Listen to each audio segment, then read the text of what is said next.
E aí, puxando esse gancho, né, um dia eu ouvi você falando lá sobre o sistema de remuneração variável, né, da tua empresa, né, da Uniformes Paraná, as planilhas, os critérios e tal. E eu sou um cara das planilhas também, né? Então aquilo meu olhinho brilhou. Até a Suene, minha esposa, que está assistindo aí, ela tira sarro, né? Tudo que a gente conversa, ela, não, já vai lá montar a planilha, né? Aquele monte de Excel para tudo. Cara, um Excel é bom, né? Vamos falar a verdade, né? Se tem Que uma coisa você que eu gosto é gosta o é o Excel, Excel. né? Tudo eu tenho que planilhar, já vejo a conta e tal. Eu achei muito interessante. Eu queria que você falasse um pouquinho desse sistema para a gente, por favor. Tá. Tudo nasceu, a gente tem uma visão lá, a remuneração variável surgiu de uma visão de que quem se esforça mais, quem se doa mais para a empresa, merece ganhar mais, né? E isso é o que trouxe. Então, a gente, desde o do começo da empresa, a gente criou para todas as funções, e isso para todas mesmo, desde a pessoa. Para o vendedor é mais comum, né? Ganhar por comissão e tal. Mas a gente criou para a pessoa que embala a peça, para a pessoa que faz o marketing, para a pessoa que cuida do financeiro, para a pessoa que cuida do RH, enfim, para todas as funções a gente tem uma planilha de bonificação, que a gente criou em indicadores de desempenho. Então, vamos pegar essa área aqui. Quais são os indicadores de performance que essa área pode dar, que a gente pode medir? Quais são os indicadores de processo que essa área pode dar? E a partir disso a gente estabelece metas, e essas metas as pessoas têm para cumprir durante o mês, né? Então, assim que elas batem essas metas, elas vão somando pontos, e esses pontos eles viram dinheiro no final daquele mês, complementando o salário fixo. Então, toda a remuneração é salário fixo mais a remuneração variável, né? A gente, assim, essa remuneração variável sempre está no modelo beta, por mais que a gente já tenha ela há 10 anos aí, a gente sempre está em construção, porque algumas vezes, né, medir desempenho, criar alguns indicadores para algumas áreas que não são tão normais a gente ter, pode ser que a gente caia em algumas injustiças até. Então a gente já aconteceu. E isso é muito de conversa, né? Esse indicador tá legal, tá mostrando realmente. A gente passou por indicador, por exemplo, que ele não estava conseguindo medir realmente o esforço que aquela equipe estava tendo. Então aí a gente começa a ir para um lado errado, né? E a gente tem que fazer a alteração disso.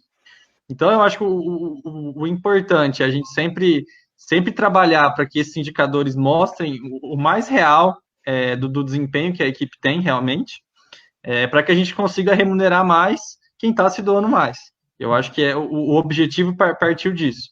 Então, a gente quer remunerar acima da média quem trabalha ou quem entrega acima da média, né? Quem dá resultado acima da média. Então, isso foi sempre uma composição que teve, até não sei se um mantra, um valor que a gente tem lá na empresa disso, de realmente ter essas bonificações, e é uma construção mesmo. Então, indicador de processo. Hoje, esse indicador de 70% a 80% da remuneração é indicador da pessoa ou da equipe, do setor, né? E os outros 30% são indicadores de performance da empresa. Então, lá, percentual de pedidos entregues no prazo. Todo mundo tem uma participação nesse indicador, todas as etapas da empresa, né? Então, todo mundo ganha bonificação quando a gente consegue atingir esse indicador. Indicador de satisfação. Então, todo mundo ganha também quando a gente consegue entregar um indicador de satisfação positivo para o cliente. E aí tem outros indicadores que são da área, o tempo de cada processo. Então, a gente sentou realmente com cada função e traçou essa bonificação aí para cada um. Uma coisa que daí foi bastante aprendizado, até para deixar, que a gente sempre trabalha com essa bonificação em torno de 15% a 20% da remuneração fixa. Isso a gente já tentou trabalhar com mais, com menos, mas acho que um número que funcionou para a gente lá foi isso. Ah, legal. Eu ia até te perguntar, né, nessa questão das metas, se elas eram individuais ou tinha meta coletiva também.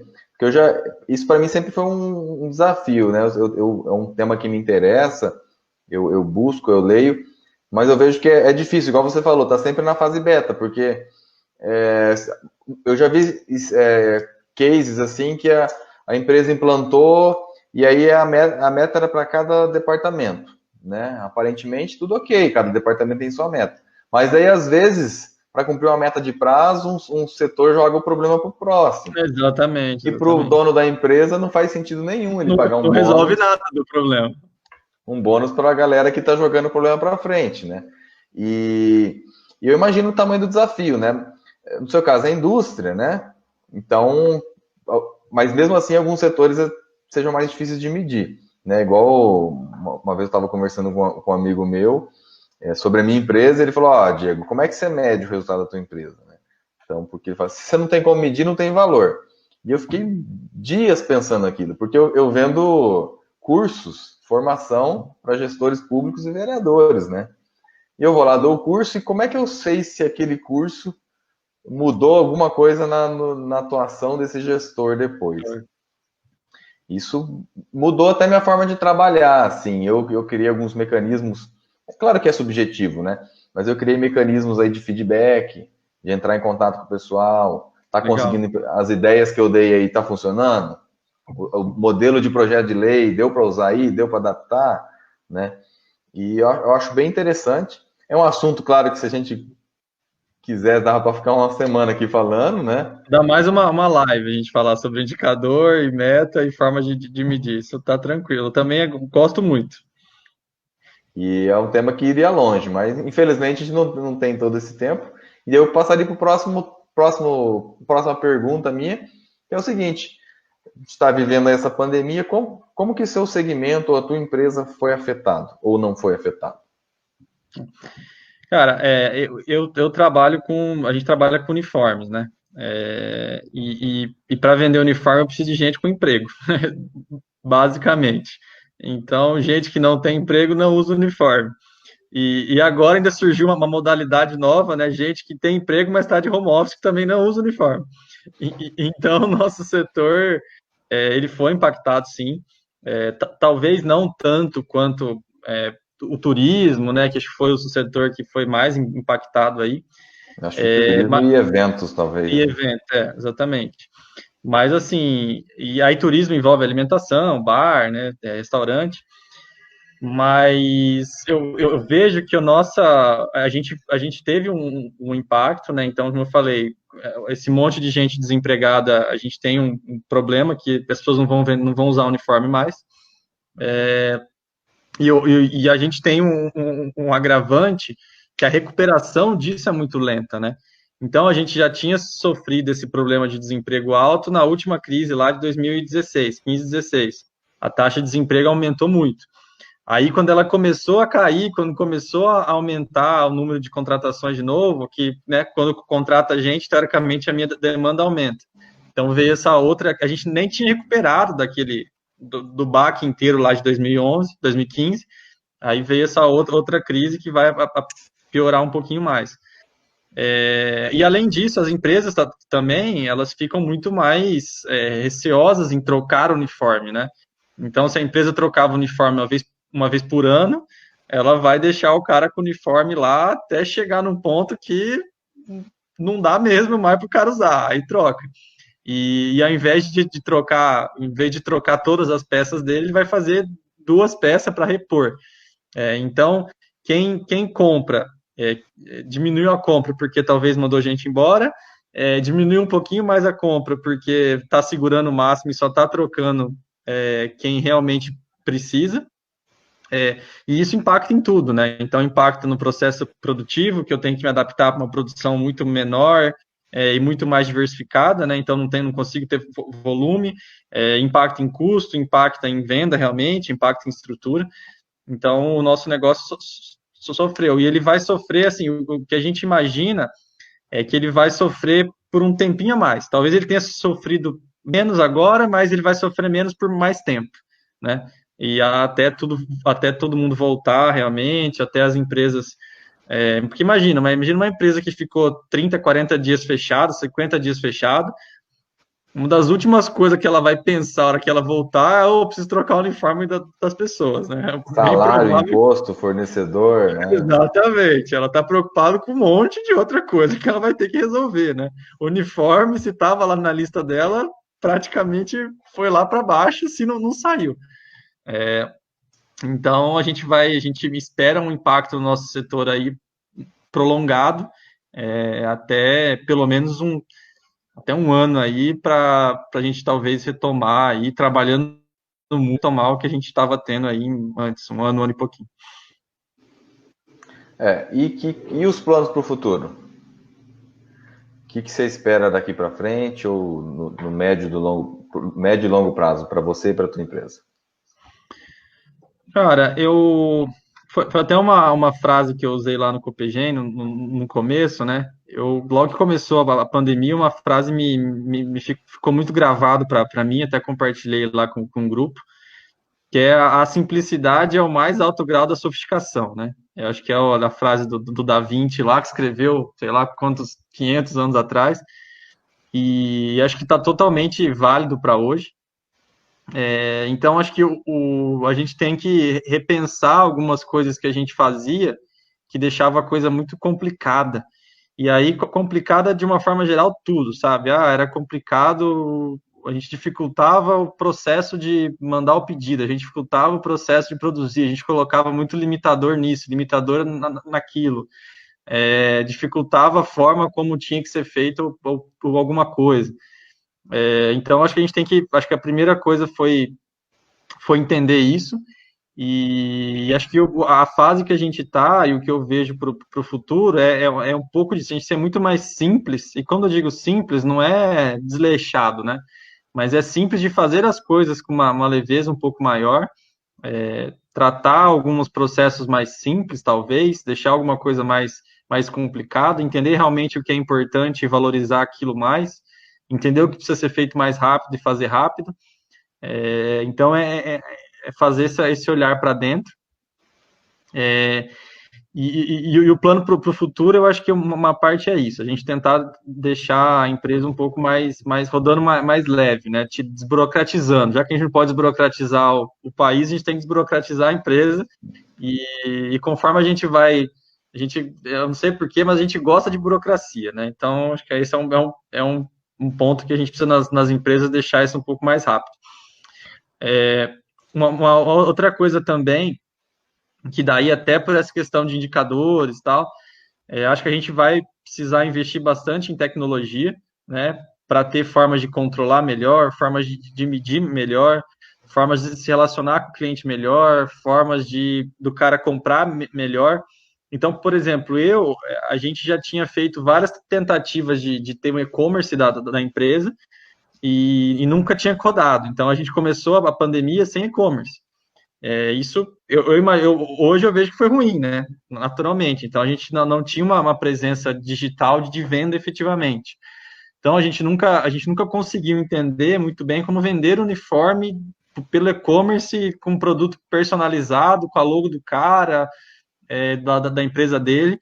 E talvez a gente vai precisar entender isso rápido, né? A gente vai precisar entender isso muito mais rápido, porque estamos muito, muito atrasados, na verdade, né? Então, isso é uma coisa que a gente precisa para o futuro, realmente pensar mais, pensar melhor. É, e aí a gente tá levantando alguns outros serviços que a gente pode agregar dentro do nosso produto. A gente vende o uniforme, é uma commodity, né? O próprio nome já fala, é uniforme. Vender uniforme igual vender soja. Você está vendendo um produto que é igual, né? É difícil ter diferenciação, né? Sim, Exatamente. na qualidade. Exatamente. Então, assim, é claro, tem algumas empresas que têm um uniforme muito, muito, a qualidade do produto é muito ruim, mas você tem um número muito grande de empresas ali que a qualidade é muito próxima, é muito igual, é um produto muito, muito semelhante mesmo. Então, a gente precisa entender como diferenciar em serviço, né? E aí, que tipo de serviço a gente, como empresa de uniforme, pode oferecer para o cliente. Então, eu acho que a gente tá gastando muita energia agora conversando bastante com os clientes, estando próximo, entendendo que tipo de serviço a gente pode oferecer, porque a gente precisa entender um jeito de levar alguma comodidade a mais, né? Então, só vender o produto pelo produto, isso qualquer um faz. Até a gente, lá em 2011, começou a fazer, né? Então, é uma coisa que as barreiras à entrada são pequenas. Mas a gente precisa entender realmente como fazer essa diferenciação e trazer. Então, acho que os planos para o futuro é entender isso, é entender serviço, como você diferenciar, como trazer comodidade e tecnologia realmente. Acho que a gente precisa estar cada vez mais para frente nisso e trazer, porque o que está acontecendo agora é o que a gente imaginou que ia acontecer em 2025, né? Um monte de gente, o home office evoluído, o pessoal está trabalhando em casa, e chegou 5 anos antes, né? Então, agora a gente tem muito pouco tempo para se adaptar e para traçar cenários aí de como fazer. Mas os planos para o futuro, cara, é continuar na persistência, continuar trabalhando, levantando os pontos, entendendo o que a gente está fazendo errado, o que está fazendo certo, gastar mais energia com o que está fazendo certo para que ele fique melhor ainda, enaltecer isso de alguma forma, e procurar aí nessas formas de canais de venda, tecnologia, internet, e esses serviços, como a gente consegue se diferenciar. Não, legal, essa questão de ser adaptável, né? Porque o mundo está cada vez mais rápido, né? Fora essa questão da pandemia, né? Que, como você disse, eu concordo, que acelerou as mudanças, né? O home office, a questão do delivery, que aumentou muito. Já ia aumentar, mas talvez não ia ser agora, né? Então foi uma adaptação mais brusca. Mas de qualquer maneira, o mundo, né? Não só o mundo empresarial, o mundo está mais rápido, né? As mudanças acontecem com mais frequência, assim, né? É igual o exemplo da geladeira, né? Então, lá atrás tinha os quebradores de gelo, depois veio as fábricas de gelo, depois as geladeiras. Mas talvez o cara que quebra gelo, 3 gerações da família dele quebraram gelo antes de alguém pensar em fazer uma fábrica de gelo. O cara que dono de uma fábrica de gelo, o cara às vezes 2, 3 gerações dele ali antes de surgir a geladeira. E hoje, às vezes, você cria uma empresa, mas daqui 5 anos ela tem que estar diferente. Daqui 5, 10 anos ela tem que estar diferente. Cara, essa história é muito, muito legal, porque assim, se a gente pegar os quebradores de gelo, as fábricas de gelo e a geladeira, elas serviam para resolver um problema das pessoas, né? Que é gelar a bebida delas em casa na hora que elas queriam. Então, o cara queria tomar água, Coca-Cola gelada, ele precisava de alguma coisa que gelasse. Então, a primeira solução para isso foi ir lá na geleira, quebrar e entregar. Só que o cara que quebrou gelo, ele não parou para pensar que o trabalho dele não era quebrar gelo, o trabalho dele era gelar a bebida das pessoas. Porque se ele tivesse parado para pensar isso, ele tinha falado, poxa, em vez de eu ficar quebrando gelo aqui, deixa eu ver se tem um jeito de fazer esse negócio de gelo aqui. E aí, se o mesmo cara que tivesse a fábrica de gelo tivesse entendendo que o serviço que ele entrega não é gelo, é gelar a bebida, ele tinha talvez trabalhado para criar a geladeira, né? Então, não foram as mesmas pessoas que pararam de quebrar gelo, começaram a fabricar e depois inventaram a geladeira. O quebrador de gelo acabou. Surgiu um novo negócio de fabricar gelo, o quebrador de gelo morreu. Não importa quão bom ele fosse em quebrar gelo, né? Exatamente, ele podia ser o cara mais eficiente em quebrar gelo do mundo. Mas alguém inventou a fábrica de gelo e ele não pensou nisso, já era. Então ele ficou tão quadrado ali de como que ele podia ser um quebrador de gelo melhor, né? Então, como que eu posso fazer para ser um quebrador de gelo melhor? Que ele esqueceu de entender que o motivo dele existir não é quebrar gelo, é gelar o copo de bebida das pessoas. Então, essa reflexão da gente, a gente como empresa, precisa entender. Talvez o que eu preciso existir não é. Eu estou fazendo isso, eu estou dando visibilidade para as pessoas, visibilidade assim, né? O colaborador está sendo identificado, está usando roupa para segurança dele, para segurança da fábrica, mas isso talvez não é eu consigo resolver hoje com uniforme, mas daqui 5 anos eu preciso entender se não vai surgir outra coisa que vai deixar de ser uniforme que vai resolver esse problema, né? E aí, a partir disso, começar a trabalhar. Então, essa reflexão é bem importante fazer. Ah, legal. Eu quero aproveitar. Oi, pode falar. O Marco acabou de entrar aqui, mandar um abraço para ele. Tudo bom, Marco? Obrigado por estar aqui, Grande Marco Tadeu, que foi presidente da SIM, hoje é presidente da da FACIAP. FACIAP. Fizemos uma live muito boa aqui com ele. E quero aproveitar o gancho aqui para dar um abraço para a galera que está assistindo. Meu amigo Welder, o Gideão, a Juliana, o Thiago Pertilli, o Willis Taniguchi, Deise Medeiros, o Léo, a Rose Shen, o Ricardo, o Edinho, o Ednilton, Marcos Costa, o professor André Fontini, o Eduardo Monarim, o Reginaldo Souza, o Douglas Enfermeiro e o Marco Tadeu, que deixou o recado agora. Um abraço, Legal. obrigado por participar. O Willis também tinha mandado oi aqui. Oi, Willis, obrigado por participar. E obrigado por todo mundo que está aí também. Eu vi depois, Diego, que tem algumas perguntas, depois a gente pode responder também rapidinho elas. Assim, na verdade, deixa eu ver aqui que perguntaram. O Ricardo fez um comentário sobre a crise. Qual pergunta você está vendo aí? Acho que o Marcos, depois, o Marcos Costa, depois você me passa o meu contato para ele, que ele comentou que é vice-presidente do Conselho da Juventude, a gente bate um papo. O Douglas perguntou sobre oscilação de giro. Eu acho que é mais essa questão da diferença, né? A imprevisibilidade de receita, talvez, né? Cara, a gente tem que, acho que assim, as duas ferramentas principais para isso é o controle de fluxo de caixa da DRE, né? A gente tem que acompanhar isso mensalmente, entender essas planilhas no Excel ou um sistema, se você tem. Mas, assim, cada setor, tem alguns setores que as oscilações são menores, né? Mas tem setores que eles são maiores. Por exemplo, a indústria, ela tem uma oscilação muito grande, porque você tem que comprar matéria-prima, depois tem que estar lá estocada, depois tem que produzir, para depois receber. Tem indústria que tem que deixar o produto pronto para depois receber.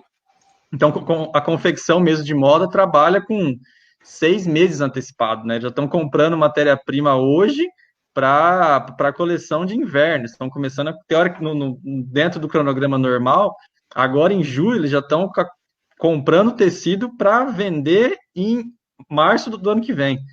Então, é uma oscilação, você tem que ter um controle muito grande ali, e tem que ter para bancar esse tempo que você precisa ter, né? Então, você tem que fazer essa conta de quanto que você precisa, usando essas ferramentas aí, e realmente ir puxando a corda de um jeito ou de outro, negociando de um lado, negociando do outro, para conseguir manter.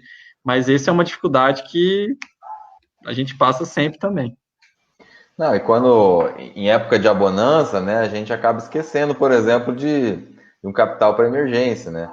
Como Exatamente. o Felipe Bernardes vem falando há bastante tempo, para a gente ter 6 meses do capital da empresa é o suficiente para pagar os custos fixos por 6 meses. E a gente falava para ele, ô Felipe, mas 6 meses, cara, é muita grana para eu deixar parado. Tá. E aí a pandemia veio para provar que ele estava certo, né? Quem tinha esses 6 meses de reserva para o fixo, né, conseguiu pensar com muito mais clareza do que aquele que estava com a corda no pescoço já. Não sei como que eu vou pagar minhas contas no mês que vem, né? Exatamente. Essa lição aí vem muito de um livro do Jim Collins, que é Vencedoras por Opção. Leiam esse livro, quem quer começar a empreender, que tem algumas dicas lá importantes das empresas que deram sucesso, que foram sucesso no mundo. Então, foi uma pesquisa científica, e acho que esse é o principal aprendizado mesmo. Você tem que. Claro que a gente falar de uma empresa que está no começo é muito difícil, né? Está começando, está no mais. Mas a partir do momento que você começa a ter uma sobra, não vai lá e compre um carro zero. Você tem que começar a guardar um pouco exatamente para ter esse fôlego quando acontecer algum problema, né? E como a gente falou, no mundo que está cada vez mais rápido e acontecendo cada vez coisa mais louca, cada vez mais importante a gente ter isso. Ah, legal. Acho que a live foi bem produtiva, acredito que conseguimos tirar as dúvidas aí, conseguimos levar informação. O último ponto que eu tenho aqui, Perão, além dos recados que a gente já deixou, se você tem mais algum recado que você queira deixar para os jovens que empreendem já, que estejam começando ou que pensam em empreender. Legal. Cara, eu acho que três coisas que acho que foi um resumo um pouco do que a gente conversou. O primeiro deles é a tal da cadência, né, e da persistência. Então, acho que isso é uma coisa extremamente importante para a gente que é jovem, principalmente, né? A gente realmente está focado em alguma coisa e ter cadência com aquilo, ter persistência. Então, coisas erradas vão acontecer, problemas vão ter, uns maiores, outros menores, mas a gente tem que ter a cadência ali de parar, conseguir raciocinar e continuar. E a segunda coisa que está ligada à primeira, eu acho que a gente só consegue ter cadência em alguma coisa ou persistência quando a gente tem um sonho grande, né? E esse sonho grande realmente traga algum propósito para a nossa vida. Então, se a gente não conseguir enxergar que aquilo que a gente está fazendo faz sentido, né, para a gente, e a gente consegue sonhar com isso lá na frente, é muito difícil ser persistente em alguma coisa, né? Então, é igual quando você quer muito namorar alguém, por exemplo, sei lá, mas você fica com um sonho com aquilo lá, aquilo lá faz sentido, e a gente fica persistente, manda flor, a flor não resolve, manda bombom, bombom não funciona, e aí você tenta um monte de coisa. E com a empresa é a mesma coisa, então, ou com aquele negócio que a gente tá abrindo, a gente tem que começar, sonhar ele muito grande, começar pequeno, né, o Jefferson Nogaroli, uma das primeiras frases que eu mais lembro que eu escutei dele, a gente tem começar pequeno, mas sonhar grande. Sonhar grande e sonhar pequeno dá o mesmo trabalho, que está tudo no sonho, né? Mas a gente precisa começar devagar. Então, acho que esse começo tem que fazer sentido, tá? E a terceira coisa, eu acho que é muito importante a gente, outro ensinamento do livro lá, do Jim Collins, é o primeiro quem, depois o quê. Então, se a gente vai abrir alguma coisa, a gente nunca vai abrir. Você pode abrir sozinho, né? Você, empresário, mas você vai precisar de um fornecedor, você vai precisar, talvez, de um funcionário. Se você for ter sócio, ainda mais. Mas essas pessoas precisam estar muito, muito alinhadas, né? Você precisa ter gente muito boa. E aí, com gente muito boa dentro do barco, depois você vê o que você faz, porque gente boa vai topar qualquer momento, vai fazer a coisa acontecer junto com você. Então, acho que o primeiro quem, depois o que, é outra coisa extremamente importante. A gente tem que estar rodeado de gente que ajude, que fale para a gente quando está errado, que fale quando está certo também, mas que ajude a gente a crescer, né? Não de gente que fique só batendo palma e falando, beleza, nossa, foi muito bom, e isso não contribui em nada para a gente evoluir, para a gente ser melhor como empresa e como empresário. Então, acho que são essas três coisas, cara. Propósito, persistência e escolher as pessoas certas. Acho que essas três coisas aí, na minha opinião, já vai ter um avanço bastante grande. Pô, legal, Perão, legal. Eu quero agradecer todo mundo aí que acompanhou, que mandou as perguntas, que está participando, tá? Avisar nossas próximas lives aí. Sexta-feira a gente vai fazer uma live com a Thaisa e a Stephanie para falar de empreendedorismo e arquitetura. E no dia 14, terça-feira, nós vamos ter uma live. Me fugiu o nome aqui da anotação. Com o Carlos Ferraz. Inclusive Legal. o Perón que intermediou. Vamos falar um pouquinho mais do setor do vestuário, a indústria como um todo também, né? Falar um pouquinho do desenvolvimento. Esse cara é demais. Ele é muito, muito bom. É um cara que eu admiro muito. Aprendo muito com ele. Então, vale muito a pena assistir, gente. Conseguimos um horário aí na agenda dele. A ideia é também vendo a reunião do Copegem, né?